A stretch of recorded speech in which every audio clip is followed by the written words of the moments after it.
We live in a world where everything is pushed upon us in terms of productivity, in terms of, outcomes, spreadsheets. Hmm.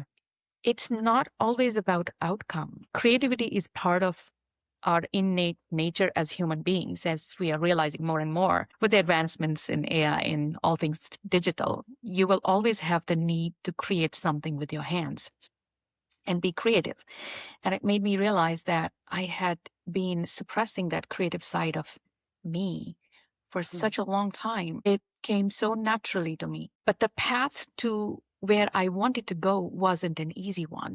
Hello, friends. If you are at the beginning of moving your in-person teaching to online, you are going to absolutely love today's episode of Creatives on Camera. We are talking with Sonia Pal, who is an experienced teacher, but who comes with an entire lifetime of management and executive experience that she is putting to use. And the transition and her plans are incredible. I'm Lyric Montgomery Kinard with Creatives on Camera, where we help people just like you, artists, crafters, creatives, who want to share their gift online with students around the world who need that joy and creativity. Let's get right into it. Hello, I am here with Sonia Pal, who is a calligraphy artist at the start of moving her in-person teaching online. Sonia, thank you so much for being here and giving your time to our audience. Tell me a little bit about what it is you do. Hi, Lyric. Nice to meet you. Thank you so much for inviting me here on this podcast. I am a calligrapher, a surface pattern designer, and an educator. Currently teaching modern calligraphy to beginners so that they can learn a skill without any overwhelm. That's the Excellent. heart of a square watermelon. Wonderful. The square watermelon. What a fun name. Where did that come from? I was in the corporate world. I'm a physician by training, and I was working in clinical research where I had a team of project managers all over the globe leading very complex trials. And anytime they would come to me with problems, instead of giving them the solution right away, I would tell them, be like a square watermelon. And they would go like, what, huh? And I would tell them the story of a square watermelon, which is a real thing, by the way. In Japan, you have square watermelons. And the short version of the story is that this name comes from the square watermelons in Japan because the farmers in Japan solved a very complex issue in a very simple way by putting a box around a growing watermelon instead of doing genetic engineering and coming up with other, hundreds of complicated ways of solving that problem of storing those big round watermelons and making them space efficient. So the reason I would tell them that is to think like a square watermelon. Oftentimes, the solutions to our problems are a lot simpler than genetic engineering. You just have to think differently.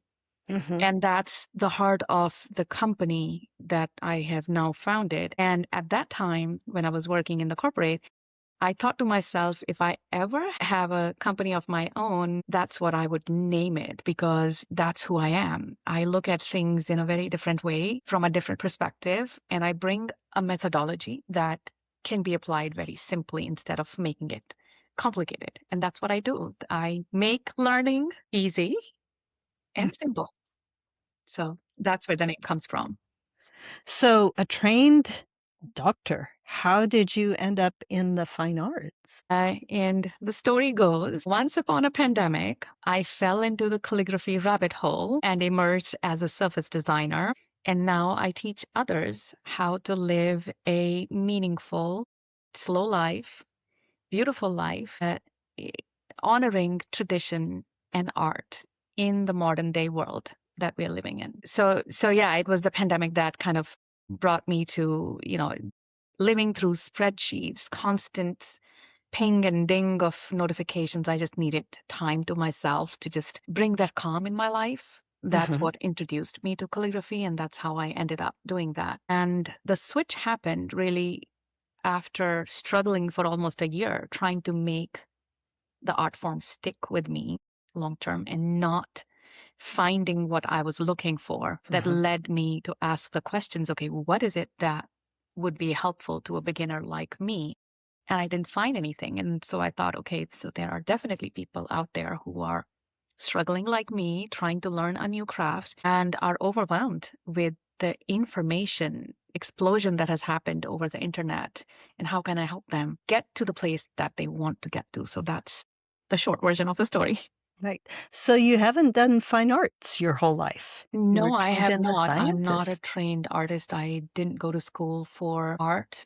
And I'm pretty much self-taught. Yes, I've taken a lot of classes with the best instructors that you can possibly find anywhere in the world. I've actually taken classes with the scribe to the Queen's office in London, all thanks to pandemic, because calligraphy generally is an art form that is taught in Hmm. person. And 2020 kind of forced everybody to go online, and I suddenly had Right. access. And yeah, so in that sense, I'm not a traditionally trained artist who went to school for art.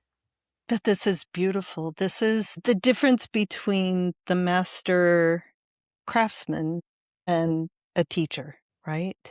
You have learned enough, you've struggled enough, you've practiced your craft, and you're not the scribe to the queen, but you're the one that understands what a beginner wants and needs. And you've chosen, instead of just staying in your own personal sphere, to turn back and help the people who are struggling the same way you did. This is the beautiful soul of generosity, of a teacher who wants to share the joy of creativity with the people coming along behind them on the same path.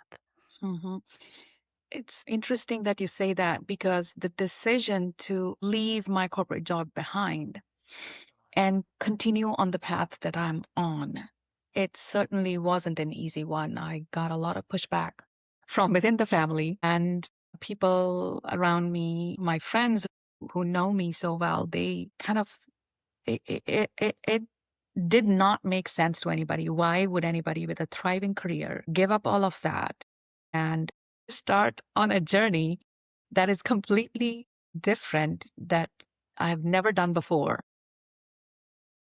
Why did you? I think so. At the surface of the brand, it might come across as a commodity providing service where you have all of these offerings, but there's something a lot deeper than just what meets the eye. The 20 years that I worked, with the kind of busy life that I had traveling the world, always on my toes with my job, and two growing kids that I barely got to see. I'm sure many people can relate to that. When I picked up the calligraphy pen for the first time, I think it slowed me down more than any vacation ever could.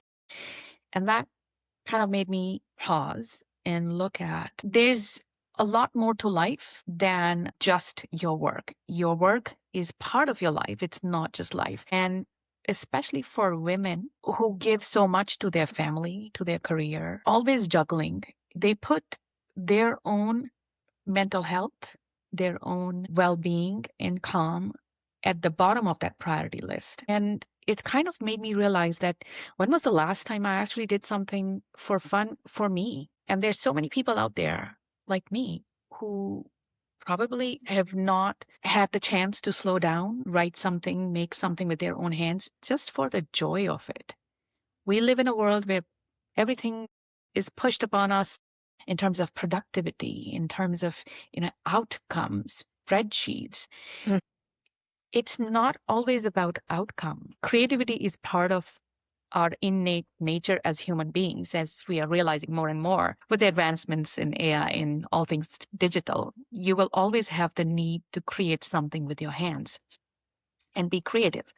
And it made me realize that I had been suppressing that creative side of me for Mm. such a long time. It came so naturally to me. But the path to where I wanted to go wasn't an easy one. So I made my mistakes. Mhm. I learned things like anybody does, watching YouTube tutorials, taking classes, not seeing progress, getting frustrated, being overwhelmed with the amount of information out there. Use these tools, use this technology, use these teachers.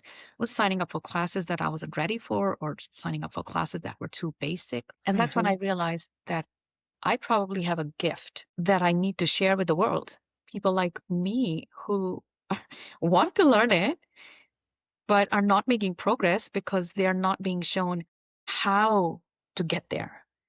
So that was my mission and my calling. So it wasn't an easy one. Sure, I could have gone back to my old job and continued on, Mhm. but I've made this my mission in life right now to help others like me. And it's meaningful. And, I grinned huge for a minute because it was like, she's preaching my sermon.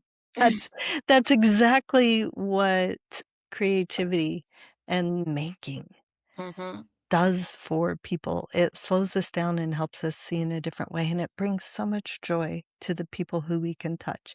And you're exactly right. There's information everywhere. You can learn anything Yeah. online. But the difference between that and being with a teacher, a guide who understands you, and there are lots of other teachers that teach what you do, that teach Yeah. what I do, but there are students enough for all of us, right? And there are so many people who need exactly the way that you are Mhm. offering this, and it will bring joy into their lives. Let's go with how you started the business. You don't yet have a fully fledged online course business. Where is it right now? And where do you think you want to take it? Yeah. So that's a very important question in my life right now because one of the things, well, let me back up a second. One of the things that I strongly believe in when you're in the coaching business for anything, when you're teaching something online or Mhm, anywhere in person also, you got to have the core training. You can't ask a football coach to go teach badminton, right? You have to have gone through that journey yourself, have to have gone through those struggles yourself. Sure, there's no dearth of right. information online. And if you could learn piano online, all of us would be accomplished pianists today.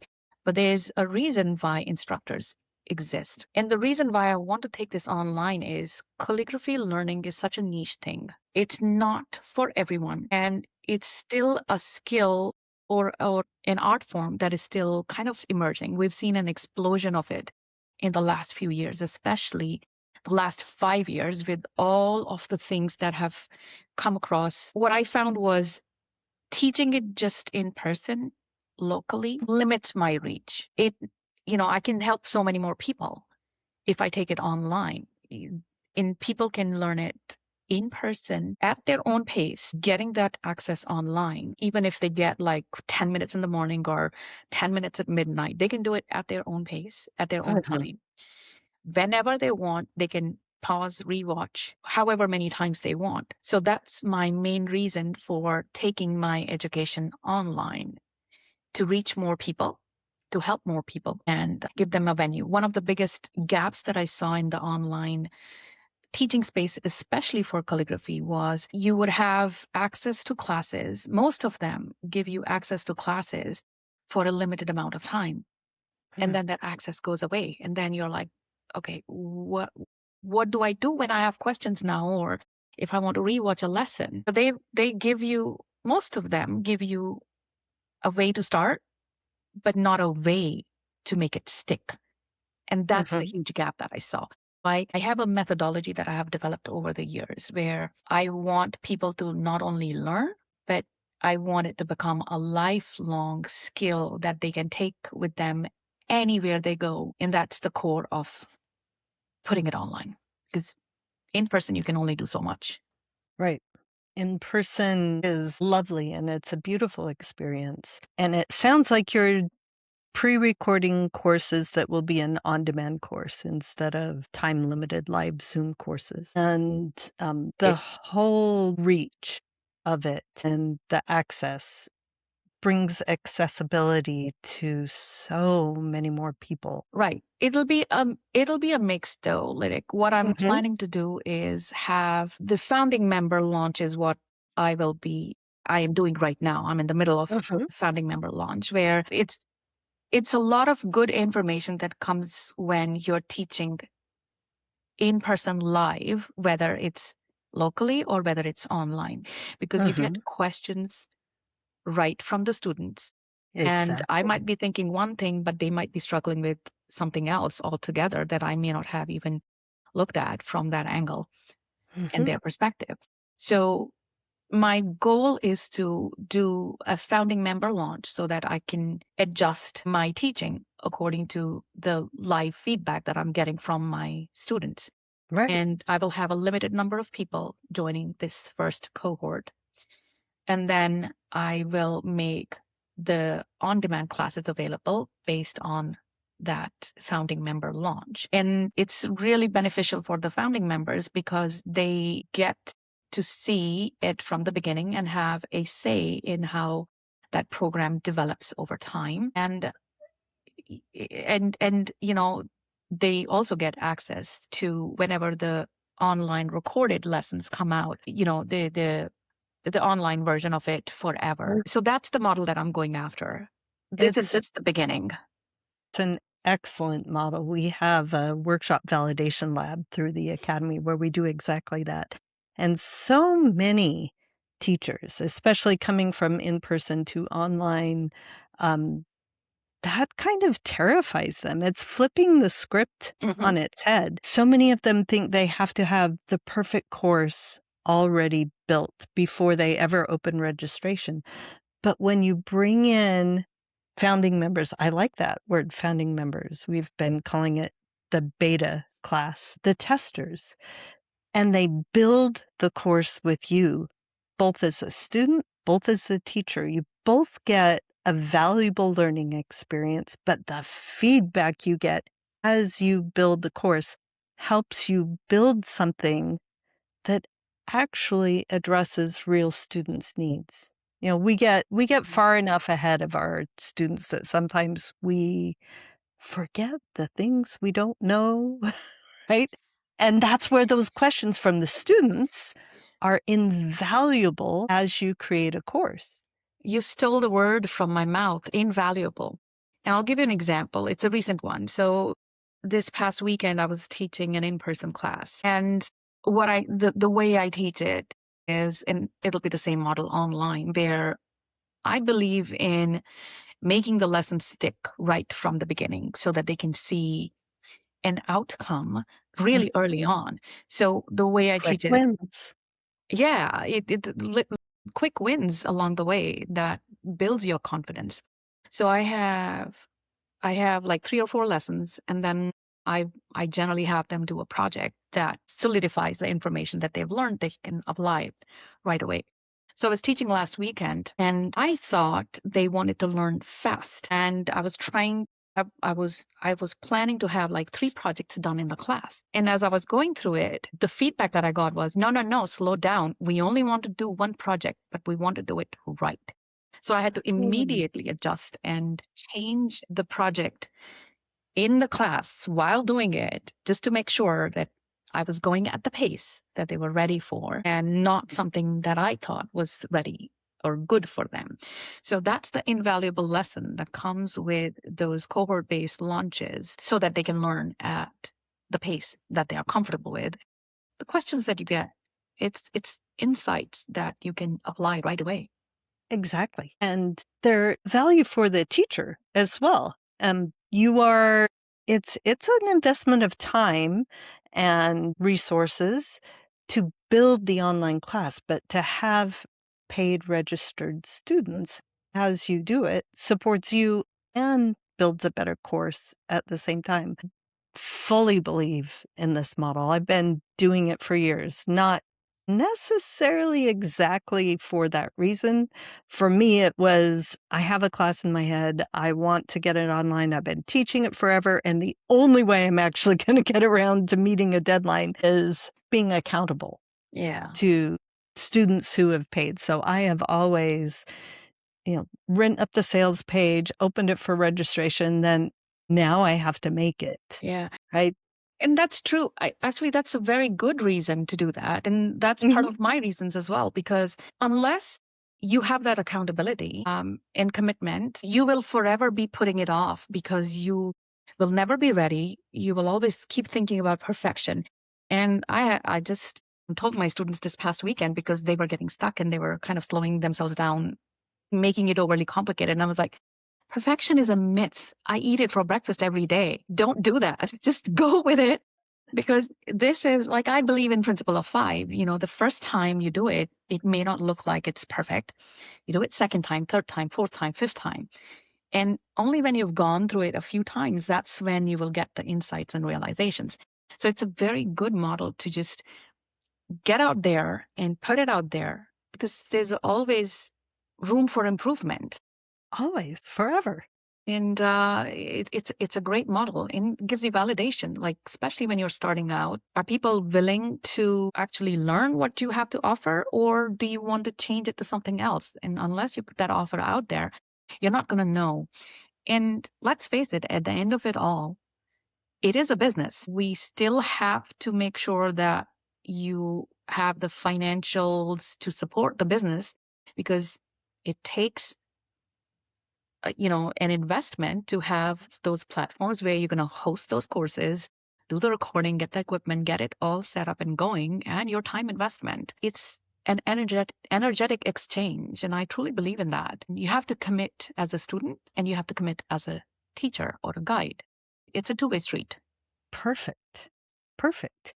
Have you looked ahead at the tech stack, at the technical aspects of what vehicle you want to deliver your courses in? Yes, I have. I actually did a soft launch of a very small course that I Mm-hmm. taught here at the NC Museum of Art last year, which was very successful. It was like met with a standing ovation at the end of it. It was a sold out class. That's so validating. Excellent. Yeah, exactly. And it was like sold out within hours of announcement. And I was like, are you sure?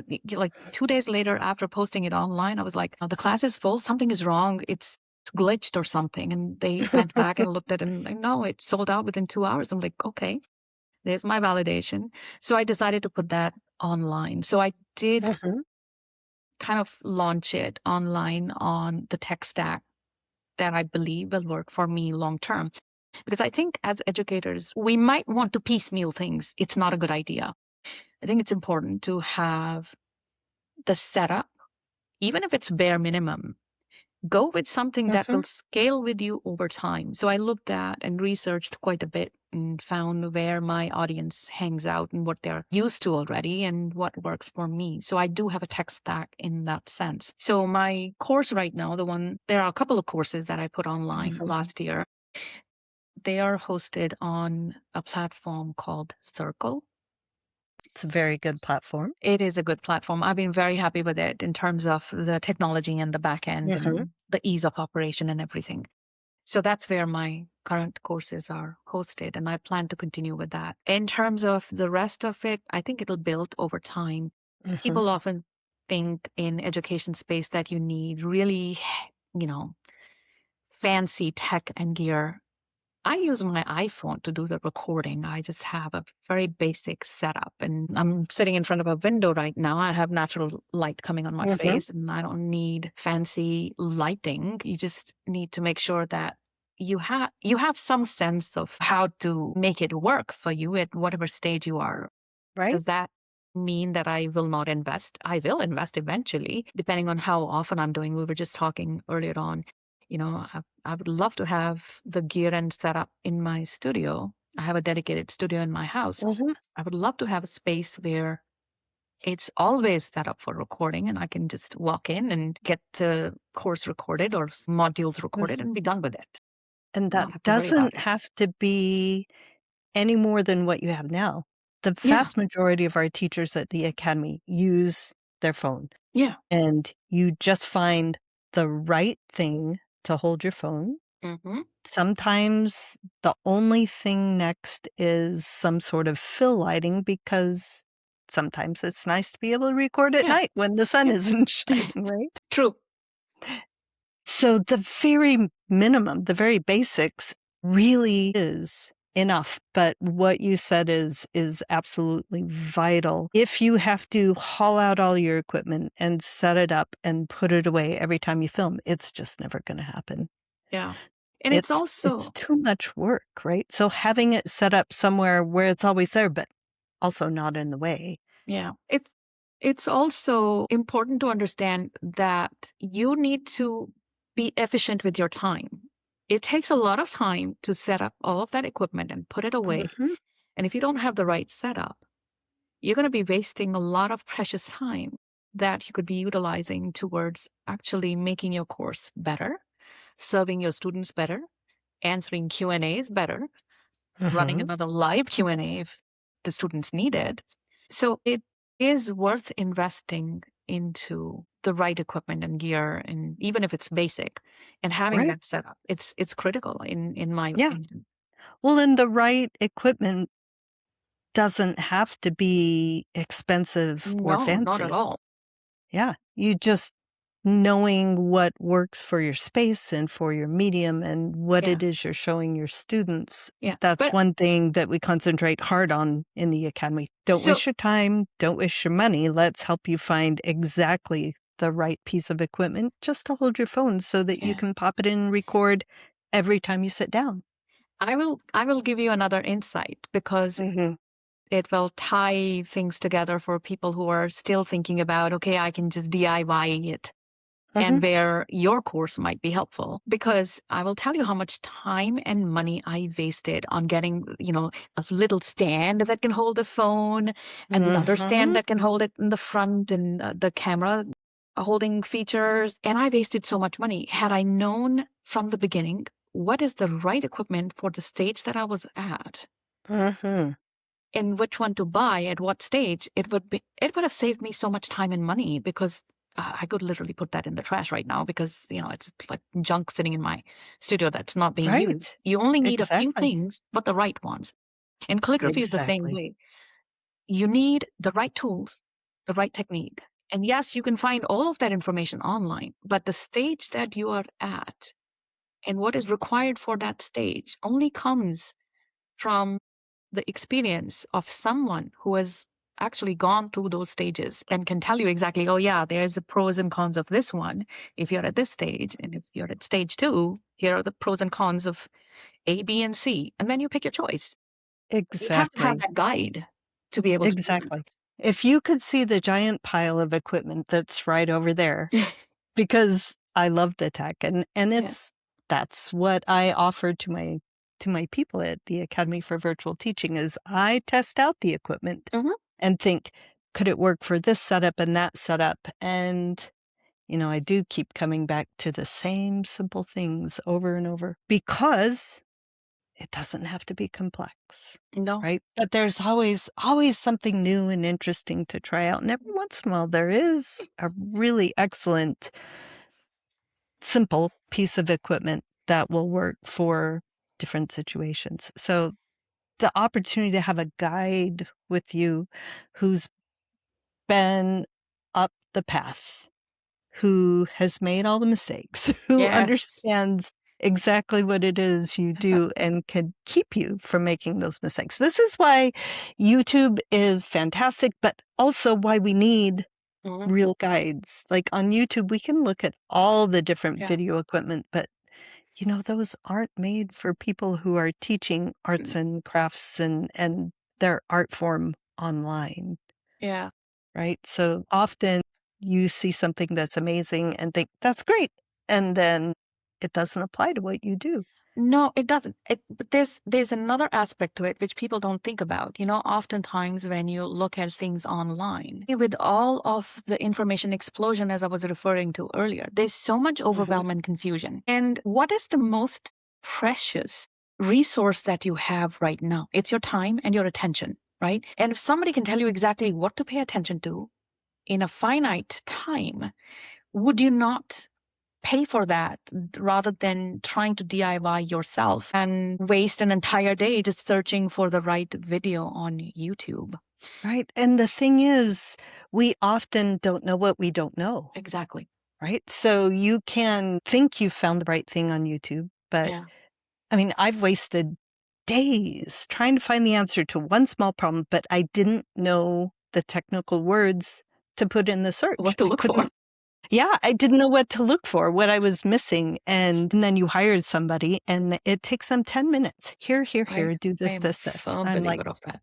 why did I waste days, right? I learned all my lessons the hard Mhm. way. Other Yeah, people maybe do it differently, but me, I have to make a mess of things yeah, first and then pull out the one nugget of that's the thing that works. yeah. And like, there's another thing that I'm finding is happening online with people getting better with marketing, with Hmm. all the information now available to them through ChatGPT and whatnot. They're getting really good with marketing. But what you see online is they will show you things because they will only share things that people know once they've gone through it, but they're not necessarily the best things to show people how to get there Hmm. who are watching. So it looks very easy, especially talking about calligraphy in particular. And I'm sure you can relate to, and many artists who are also educators can relate. When you know how to do a thing or create something artistic, you've already gone through the journey, and in your head you're just following through the steps, and you put that video out there and you assume that people will know how to get there, but are you really giving them the how to, the means, and the methodology to actually get there? I think the answer is oftentimes no, is what I'm realizing, because I've been there. I've searched Hmm. high and low for the calligraphy things that I was looking for. I'm like, no, no, it doesn't work that way.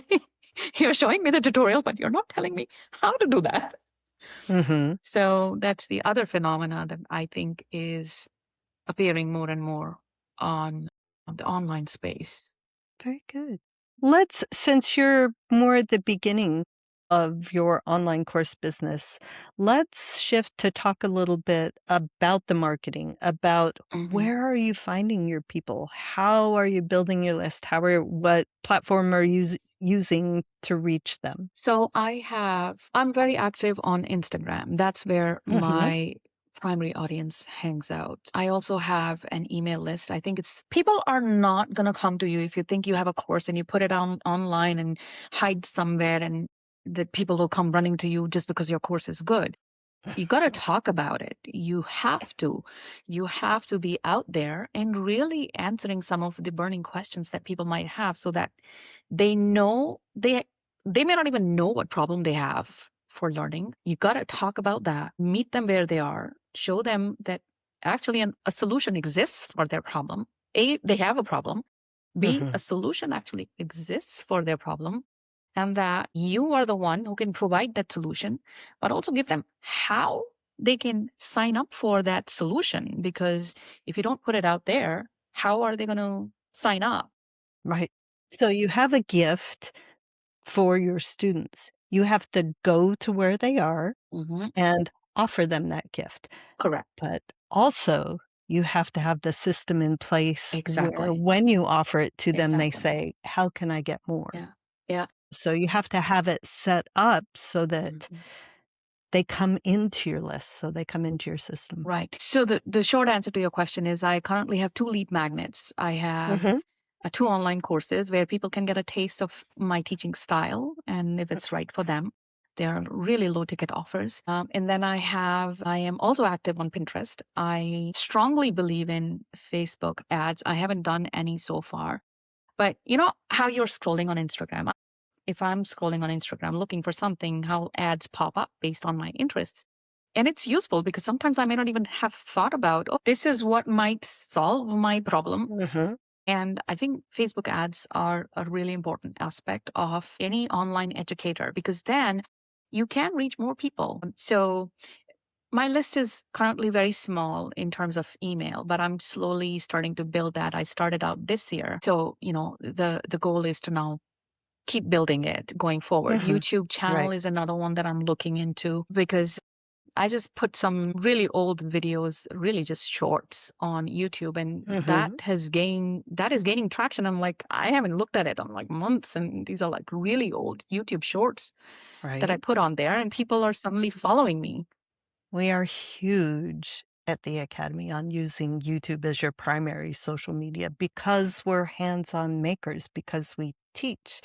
And YouTube as a search engine, that's where people Powerful. go to learn, and it will target your audience, Hmm. right? So again, I agree. so I'm interested, you said your lead magnets, they're not a freebie. They're a low They're ticket not. They're that not. people And are paying for. yeah, it's a very conscious decision. And Mhm. I'll tell you why. I think anybody, so again, let me back up a second. I don't teach calligraphy to people who don't know if they want to learn calligraphy. I'm only teaching calligraphy to people who seriously want to learn it, but don't know where to begin and how to actually do it. So they've already made a decision. I think the decision making is such an important factor. And those So are two very different audiences, right? very Somebody different who doesn't audiences. know they wanna do the thing and somebody who does, but doesn't know how to start. Correct. And it goes back to my own experience back when I started. So the first year, I was just dabbling in stuff. I was taking random classes, not connected, zero progress made after 1 year. I was Mm. serious about learning calligraphy, but I wasn't finding anything that was structured enough, methodical enough to take me from point A to point C. Where is point B? We'll talk about that later. Point A to point C. So it's important to track the right kind of audience. And one of the ways to do that is have at least in my opinion, have a lead magnet that is a low ticket offer. Because once people are serious about learning a craft, they should be willing, they are generally willing to pay for it. And Mhm. because it's a commitment on their part, now they've paid for it, and they will actually go through the lesson. They will actually complete the program because the same lead magnet, I had it as a freebie, you know, early last year. And I had several people sign up and the completion rate was 10%. And that kind of sends the message, okay, it's the same class that I offered at the museum that people paid for, like a decent sum of money to attend in person. It was raining, it was pouring, it was stormy that day. It was a game day. It was a traffic jam all along I Right? If you're in North and Carolina, you don't go anywhere in that anywhere. area on game Right. day. And it was a game night, like, and the traffic was packed on And people I-40 still was fully showed up. jammed.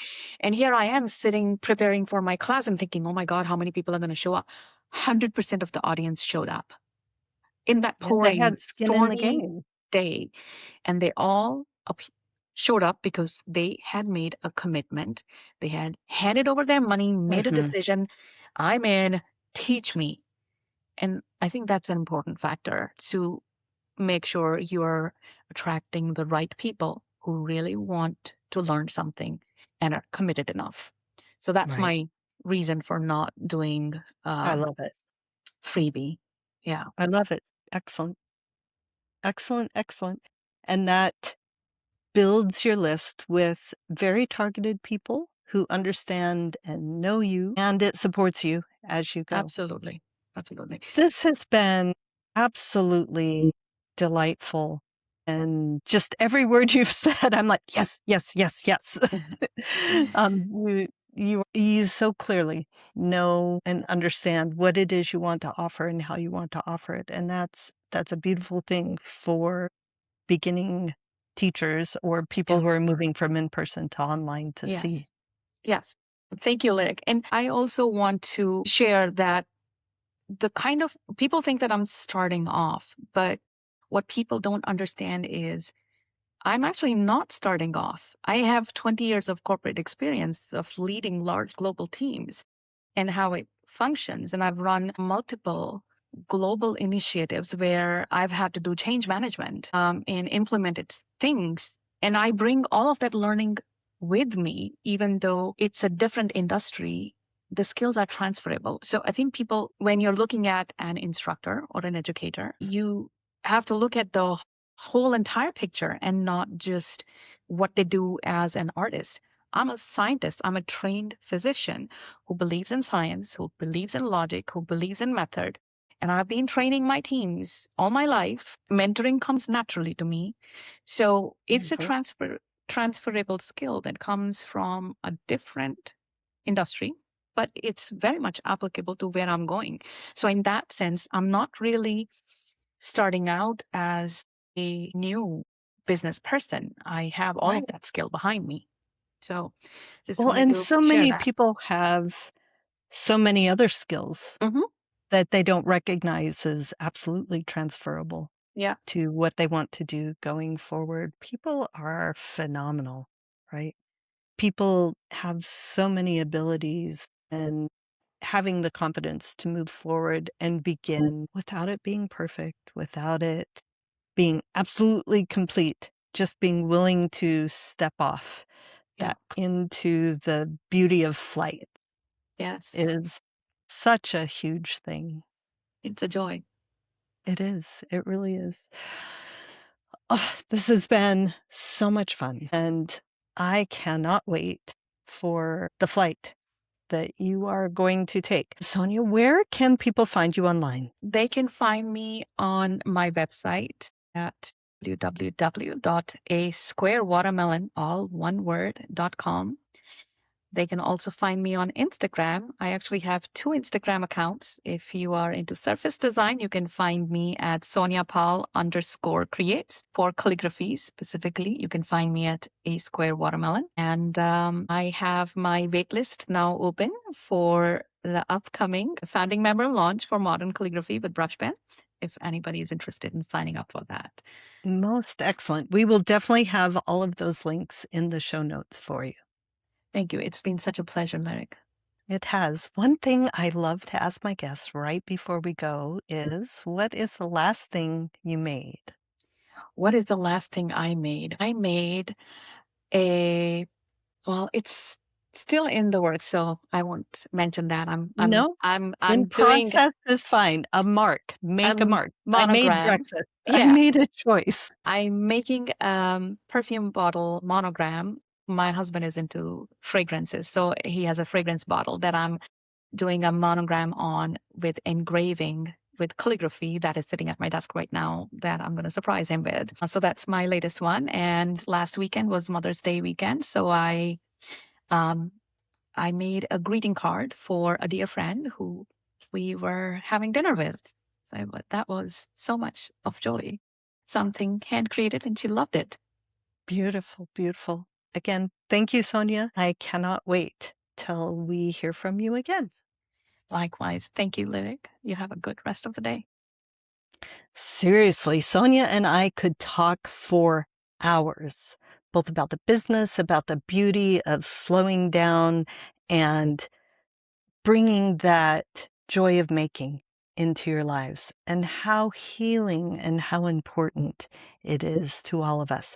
That, my friends, is the gift that you have to give to your students. I would like to invite you to share your gift and get the guidance that you need at the academyforvirtualteaching.com. You know, where we were just talking about what equipment to have and how to get your course online before you've even built it, how to have registered students. We have courses for that at academyforvirtualteaching.com, and a free membership where you can converse and be in the company of your colleagues, of the people who really get you, who understand how important what you do is in making the world a better place. So keep creating, my friends. Never stop. Keep sharing your gift.